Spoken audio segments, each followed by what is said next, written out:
Chapter 1.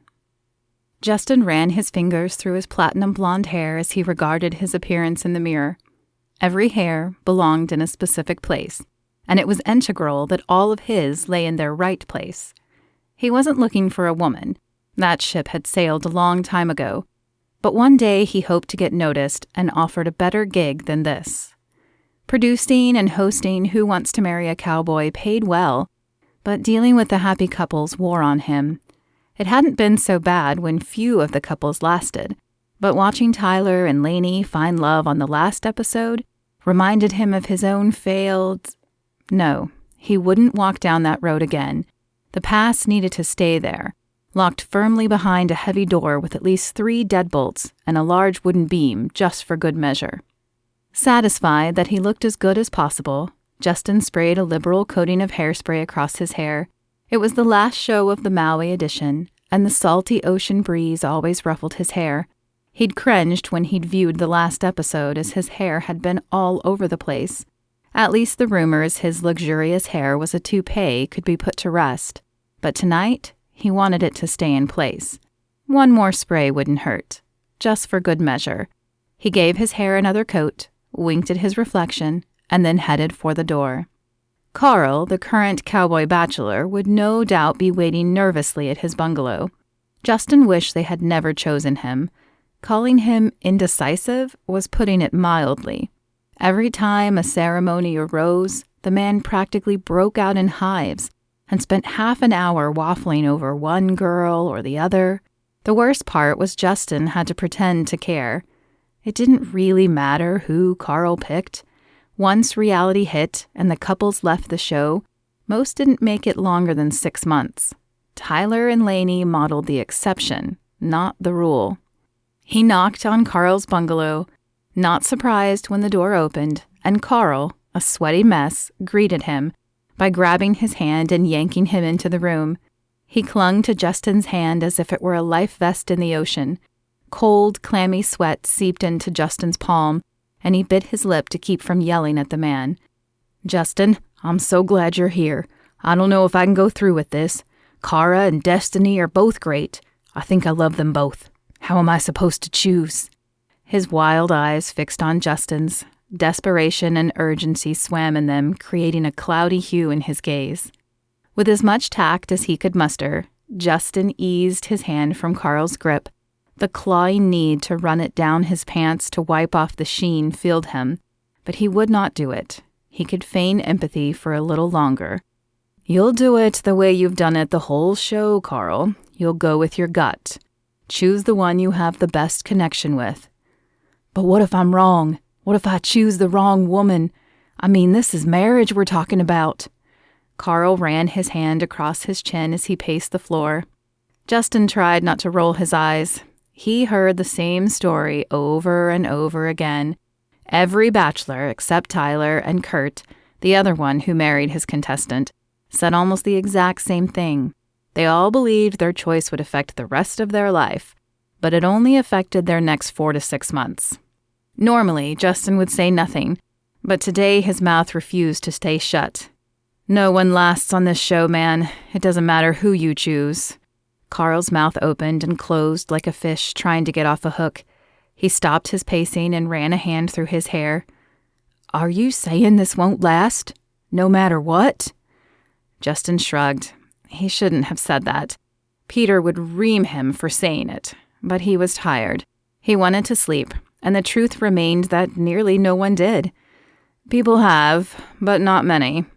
Carl crossed the room to stand in front of Justin. His eyes gleamed with intensity. "What did they have? What made them different?"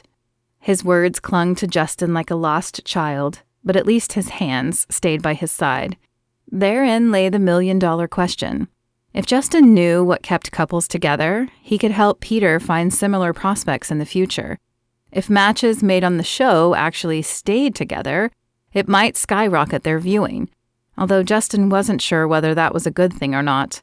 On one hand, it might get him the exposure he wanted and a hosting role on a more popular show, but on the other, if the show grew too popular, he might not be able to leave. None of that mattered to Carl, who still stared at him with those dopey, hopeful eyes. But he held no words of wisdom for the cowboy. Didn't he know divorce rates reached nearly 60%? It didn't matter if you met on a reality dating show or church. The numbers stayed almost the same. Church. Huh. Justin hadn't realized it at the time, but thinking back now, he was almost certain the other couple who lasted possessed a similar belief in God to Tyler and Lainey. Surely that was coincidental, though. His parents had been regular church attenders, and they still divorced. In fact, his father was on his third or fourth wife by now. Justin shook his head to clear the wandering thoughts.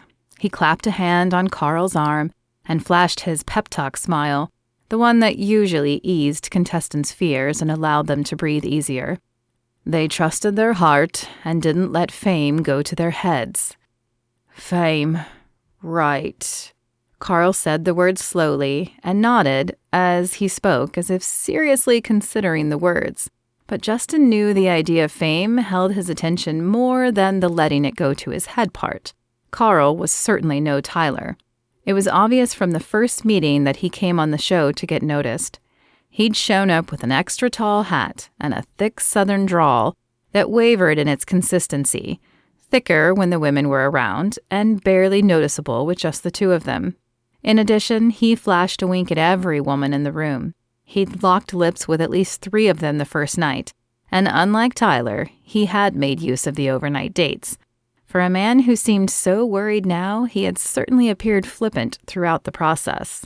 Justin glanced down at his watch. Carl had stalled long enough. It's time. You ready? Ava McDermott believed in love. She should. It was her job. But she didn't believe in just any kind of love. She believed in the heart-thumping, toe-tingling, weak in the knees, fireworks bursting, always on my mind kind of love, which was probably why she remained single. No man seemed to be able to live up to her expectation of love, and she refused to settle for less, which led to a lot of frustration. Normally, she channeled that frustration into her words. She spun characters she would want to date and wove plots that sounded interesting to her and worked. But today, she had nothing. Ava bit her lip as she stared at her blank screen. The words not only refused to come today, but they taunted her with their refusal to form and stay solid. Every time she thought she had grasped an inkling of the plot, the idea would slip away. Her bangs ruffled as she blew out another frustrated breath. "Everything okay over there?" Genevieve asked from across the room. Jen had been her editor for the last year, and her friend for longer. Fantastic at her job, she edited for many authors. She was also vicious. Generally, she tore Ava's books apart, but they always ended up better because of it. 6 months ago, they had decided to lease a little office space together. Ava tapped her fingers lightly on the keyboard in hopes the muscle memory would stir her brain. "I'm having trouble getting words today. Everything feels bland, trite, passé. How very redundant of you to say the same thing with 3 different words," Genevieve said with a wry smile. "You know what your problem is, don't you?" Ava pulled her attention from the inane blinking cursor and focused on her editor. "No, what's my problem?" "You're running out of experience. When was the last time you went out with a man more than twice?" Jen's eyebrows arched on her forehead, and she placed her chin on her folded hands as she posed the question. "I date," Ava protested. Her last date had been... She thought back and frowned. Okay, it had been a while. "Uh-huh. But I didn't ask you when your last date was, though from your face, it's been too long. I asked you when was the last time you went out with a man more than twice." Ava sat straighter in her chair and puffed out her chest. Maybe if she didn't look defeated, Genevieve wouldn't swoop in for the kill. "It's been some time, but none of them have been right." "You mean none of them have been perfect. You've got this mixed-up notion in your head that romance is always fireworks and passion, and that's just not reality. But it should be." Ava didn't want the sad relationships that some of her friends had. They fell into 2 categories: the no longer in love lilies and the flitting fireflies. The no longer in love lilies were her more religious friends, married but bored or unhappy. They claimed fireworks existed once but had faded with time or kids. Now they couldn't remember the last time they held hands or kissed. A few of them even believed they married the wrong person, but their desire to be faithful to God kept them from leaving their spouse.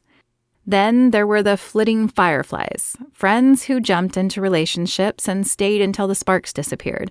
Then they left to find a new spark. It didn't matter if they were just dating or married for 10 years. They held the mindset that they deserved to be happy, and if their relationship no longer made them happy, then it was time to leave. Ava didn't want to fall into either of those categories. She wanted what her parents had. After 40 years of marriage, they remained very much in love. Her father still kissed her mother every day and held her hand as they walked. And if her parents could find it, then she could too. She might just have to kiss a lot more frogs to find her prince. Maybe it should be, Genevieve continued, but it isn't. And if you don't get some new experiences soon, your writing is going to become stale, trite, and passé. Ava stuck out her tongue at Jen, but Jen was right. Almost always right. Jen doled out sage advice, but that didn't mean Ava could just wave a wand and find a man she wanted to date. Look, Genevieve stood and crossed the space between them. Maybe you need a break. Why don't you go somewhere different for a week and see if it opens up your creative juices? A week. Could she afford to be gone a week? Ava enjoyed writing. It was certainly more rewarding than her previous job selling insurance had been. But the one thing that irked her was the ebb and flow. She had saved 6 months' salary before quitting her day job, and 2 months ago she had sold a plethora of books and enjoyed a spike in her income. However, last month she hadn't released anything. Now she was watching her income drop, and it was stressful to say the least. She needed to finish this book and release it, because even though the words weren't coming, she still had a mortgage payment and a car payment due. They weren't going to care that the words refused to come as easily this time. She couldn't call them and use writer's block as an excuse for why she couldn't pay her bills. Well, she could, but she doubted they would have any sympathy for her. Yeah, maybe. Ava closed her eyes. Maybe closed, she could see the picture unfold. That's how the last book had been. She'd prayed for words, shut her eyes, and seen a movie in her head. Then she'd written until the words ran dry. The next night had been the same, and every night after until the book was done. Maybe the difference resided there. She hadn't taken this book directly to God in prayer when she started. She'd run with an idea in her head that matched the flow in the market, but while the first 1,000 words had poured out, now she was stuck. She waited for an idea, a feeling, a word, but the only image that kept popping into her head was the ocean, the gently lapping waves, the smell of salt, the soft caress of the wind on her skin. How long had it been since she had visited the ocean? Too long for sure, but she remembered always feeling inspired when there. Was that what she was supposed to do? Go to the ocean? Ava gave it another few minutes, but only the picture of the ocean remained. She opened her eyes.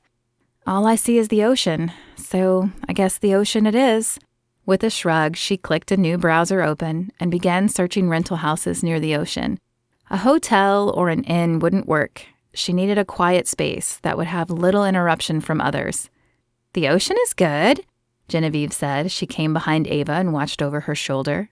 A quaint white cottage appeared on the screen. From the picture, it appeared the cottage sat right on the beach, as the expansive blue could be seen to the left.